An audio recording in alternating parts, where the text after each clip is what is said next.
Maagang nagigising si Mark araw-araw upang ihanda ang kanyang maliit na pwesto ng barbecue sa gilid ng isang mataong kalsada sa Maynila. 20 taong gulang pa lamang siya, ngunit tila ilang dekada na ang bigat na pasan niya sa buhay. 3 taon na ang nakalipas nang mawala sa isang aksidente sa bus ang kanyang mga magulang habang papauwi mula sa probinsya. Dahil wala nang ibang maaasahan at kulang ang perang naiwan sa kanya, napilitan siyang tumigil sa pag-aaral sa kolehiyo upang magtrabaho at mabuhay na mag-isa. Araw-araw, siya mismo ang naghihiwa ng karne, nagtutuhog ng barbecue at nagsisiga ng uling bago sumikat ang araw. Sa gabi naman ay nakaupo siya sa kanyang maliit na bangko habang hinihintay ang mga mamimili na manggagaling sa trabaho o paaralan. Hindi madali ang buhay, ngunit pinili niya magpatuloy. Isang gabi ng tag-ulan,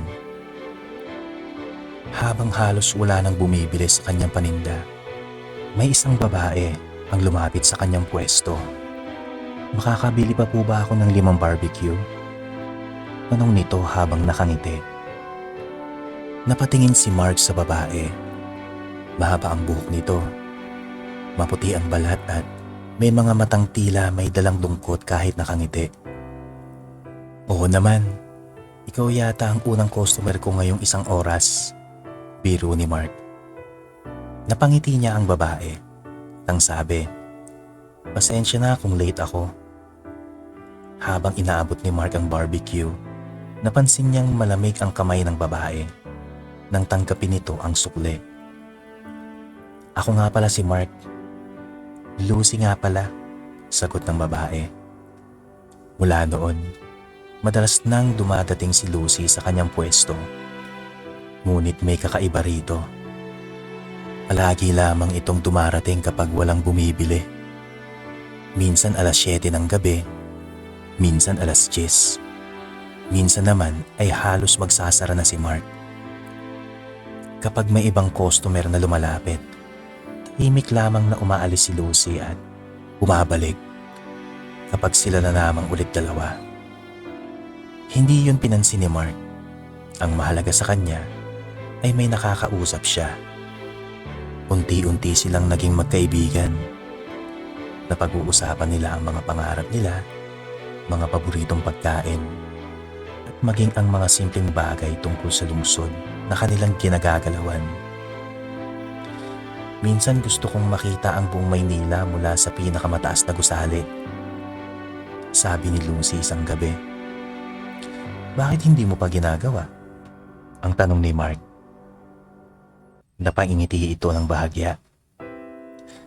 "May mga bagay na gusto mong gawin pero hindi mo na magagawa kapag huli na ang lahat," sabi ni Lucy. Hindi yun naintindihan ni Mark, ngunit hindi na siya nagtanong pa. Lumipas ang mga linggo, naging buwan, at lalo silang naging malapit sa isa't isa. Isang gabi, habang tahimik ang paligid at halos wala ng sasakyan sa kalsada, naglakas loob si Mark na magtanong, "Lucy, pwede bang magtanong ng medyo personal?" At sumigi naman si Lucy. "May pamilya ka ba?" tanong ni Mark. Biglang natahimik si Lucy. May ilang segundo bago ito sumagot na meron. Noon. At nagtaka si Mark kung bakit noon. "Nakatira kami dati sa isang apartment dito sa lungsod. May trabaho ang papa ko sa isang opisina at mahilig lamang magluto ang mama ko. Ako naman nagtatrabaho sa isang bookstore habang nag-iipon para makapag-aral ulit. Parang parehas pala tayo," sabi ni Mark. Ngumiti si Lucy at tinanong na naman siya ni Mark kung ano nangyari pagkatapos. Napatingin si Lucy sa mga ilaw ng gusali sa kabilang kalsada at sabay sabing, "Isang araw umalis ako para bumili ng regalo para sa birthday ng mama ko. Huminto siya sandali. Pero hindi ko naibigay, ang sabi ni Lucy. Nagtaka si Mark at nagtanong kung bakit. Ngunit ngumiti lamang si Lucy at hindi na ito sumagot. Kinabukasan, habang nakikipagkwentuhan si Mark kay Lucy sa kanyang pwesto, may isang lalaking bumili ng 3 barbecue. At sabi nito, "Boss, magkano ito?" Hindi agad nakasagot si Mark dahil abala siya sa pakikipag-usap kay Lucy. Teka lang Lucy ano ulit sinabi mo boss? Napatingin sa kanya ang customer at sabay tanong, "Kuya, sino po ang kausap niyo?" Napangiti si Mark. Yung kaibigan ko." Sagot niya. Napatingin ang lalaki sa bakanting upuan sa tabi ni Mark. Bahagyang namutla. Sige po." Ayun na lamang ang natanging nasabi niya ng customer. Mabilis nitong kinuha ang sukle at halos nagmamadaling umalis. Nagtawanan lamang sina Mark at Lucy. Sinabi ni Lucy ng pabiro, "Baka akala niya baliw ka." Sabi naman ni Mark ay hayaan na lang ang customer. Ngunit nang sumunod na mga linggo, napansin ni Mark na hindi lang isang tao ang nagtataka sa kanya. May mga customer na lumilingon sa direksyon ng kausap niya, ngunit tila wala silang nakikita. May ilan pang nagbubulungan habang nakatingin sa kanya. Isang gabi, tinanong niya si Lucy, "Napapansin mo ba? Parang hindi ka nila nakikita." Hindi agad sumagot si Lucy at sa halip ay ngumiti lamang ito. Siguro masyado lang silang abala sa buhay nila para mapansin ako. Hindi na yun pinilit ni Mark. Ang mahalaga sa kanya, may masaya siya kapag kasama si Lucy. Makalipas ang ilang buwan, isang gabi ay nagkaroon ng lakas ng loob si Mark na sabihin ang matagal na niyang gustong sabihin. Niyayaan niya si Lucy na lumabas at sinabing hindi bilang magkaibigan. Napatingin si Lucy sa kanya, kundi bilang isang date. Sabi ni Mark. Tahimik itong ngimiti, ang ngiting iyon. Unang pagkakataong nakita ni Mark na tila tunay na masaya si Lucy.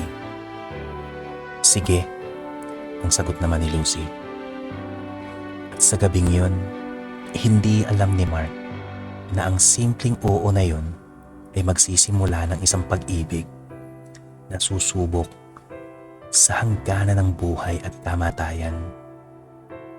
Kinabukasan ng kanilang usapan, maagang isinara ni Mark ang kanyang pwesto ng barbecue upang makasama si Lucy sa kanilang unang date. Naglakad sila sa mga maliwanag na kalsada ng lungsod habang pinagmamasdan ang mga ilaw ng mga gusali at sasakyang dumaraan sa gabi. Ito pala yung lungsod na ang dami ko pang hindi nakikita, ang sabi ni Mark. Minsan kasi masyado tayong abala, kaya nakakalimutan natin ang mga bagay na malapit sa atin. Sagot ni Lucy. Nagpunta sila sa isang maliit na park na napapalibutan ng mga gusali at umupo sa isang bakanting bangko. At sabi ni Mark, "Alam mo, matagal na akong hindi naging ganito kasaya." At napangiti si Lucy at nagtanong kung bakit. At ang sagot naman ni Mark, "Simula nang mawala sina mama at papa, pakiramdam ko mag-isa na lamang ako sa mundo." Tahimik na nakikinig si Lucy. At ang dugtong na sinabi ni Mark, "Pero simula nang dumating ka, parang may dahilan ulit akong umuwi araw-araw at buksan ang tindahan ko." Hindi agad nagsalita si Lucy at sa halip, tumingin lamang siya sa mga ilaw ng syudad. "Masaya akong nakilala kita, Mark," ang sabi ni Lucy. Mula noon ay madalas na silang lumalabas pagkatapos ng trabaho ni Mark Minsan ay naglalakad sila sa mga mataong kalye. Minsan ay nakaupo lamang sila sa waiting shed habang pinapanood ang mga sasakyang dumaraan. At sa bawat araw na lumipas, mas lalo silang nahuhulog sa isa't isa. Hindi nagtagal ay naging opisyal na magkasintahan silang dalawa. Ngunit habang tumatagal, mas napapansin ni Mark ang kakaibang tingin ng mga tao sa kanya. Kapag nag-uusap sila ni Lucy habang naglalakad, may mga taong napapatingin sa kanya nang may pagtataka. May ilan pang napapailing habang nakikita siyang nakangiti at tila may kausap kahit wala naman silang nakikitang kasama niya. Ilang beses pa nga ay may batang nagturo sa kanya habang hawak ang kamay ng kanyang ina. "Mama, bakit po nagsasalita si Kuya mag-isa?" Hindi alam ni Mark kung bakit. Ngunit hindi niya yun gaano pinansin. Ang mahalaga sa kanya ay totoo si Lucy para sa kanya. Isang gabi, habang naglilinis siya ng kanyang pwesto, may lumang dyaryo na tinangay ng hangin at napunta sa kanyang paanan. Pupulutin na sana niya ito nang mapansin niya ang isang larawan. Nanlamig siya. Isang babae ang nasa larawan. Mahaba ang buhok, maputi ang balat, at may mga matang pamilyar na pamilyar sa kanya. Si Lucy.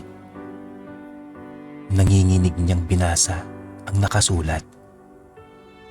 Dalagang nasawi matapos mabangga ng truck habang tumatawid sa pedestrian lane sa Quezon Boulevard. 3 taon na ang nakalipas sa petsa na yon.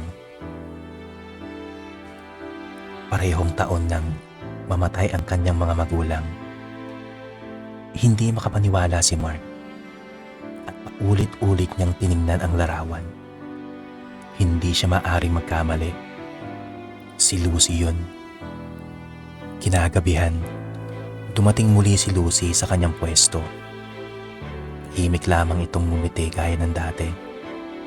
Ngunit ngayon ay iba na ang tingin ni Mark. Tinawag ni Mark si Lucy at nagtanong ito kung bakit. At sabay, "Totoo ba to, Lucy?" Iniabot niya ang lumang dyaryo. Unti-unting nawala ang ngiti sa mukha ni Lucy. Matagal itong nanahimik. Hanggang sa tuluyan itong umupo sa tabi niya at sabay sabing oo. Pakiramdam ni Mark ay tumigil ang kanyang mundo. "Patay ka na?" ang tanong ni Mark. Tahimik na tumango si Lucy. "Nang gabing bibili sana ako ng regalo para sa birthday ng mama ko. Nabangga ako ng truck habang tumatawid." Nakayuko si Lucy habang sinasabi yun. At sabay, "Hindi ko na nakita ulit ang pamilya ko." Hindi makapagsalita si Mark. Lahat ng sinabi mo noon at tinigil ni Lucy magsasalita ni Mark at sabay sabing totoo lahat yun. "Bakit hindi mo agad sinabi sa akin?" tanong ni Mark. At ang tanging kasagutan ni Lucy lamang ay natatakot siya. Napatingin si Lucy sa kanya habang unti-unting namumuo ang luha sa kanyang mga mata. "Natatakot akong kapag nalaman mo ang totoo, iiwan mo ako." At sabay tahimik ang paligid. Tanging tunog lamang ng mga sasakyan ang dumaraan ang naririnig nila. Maya-maya ay nagsalita si Mark na ang sabi niya ay hinding-hindi niya iiwan si Lucy. Napatingin si Lucy sa kanya at sabay sabing, "Alam kong hindi tayo magkakaroon ng normal na buhay." Tahimik na ngumiti si Mark. "Hindi tayo magkakaroon ng bahay na magkasama. Hindi tayo magkakaroon ng mga anak. Hindi tayo magkakaroon ng pamilya na tulad ng iba," sabi ni Lucy. At biglang lumapit si Mark sa kanya at sabay sabing, pero mahal naman kita. Tumulo ang mga luha ni Lucy. Ang kasunod na sinabi ni Mark, at kung hanggang dito lang ang kaya nating pagsamahan, tatanggapin ko yun. Mula noon ay ipinagpatuloy nila ang kanilang pagmamahalan. Patuloy pa rin nagtitinda si Mark ng barbecue araw-araw. At sa tuwing wala nang bumibili, dumarating si Lucy upang samahan siya. Lumipas ang mga taon. Unti-unting nagkaroon ng mas magandang buhay si Mark. Lumaki ang kanyang negosyo at nakapagpatayo siya ng sarili niyang maliit na tindahan.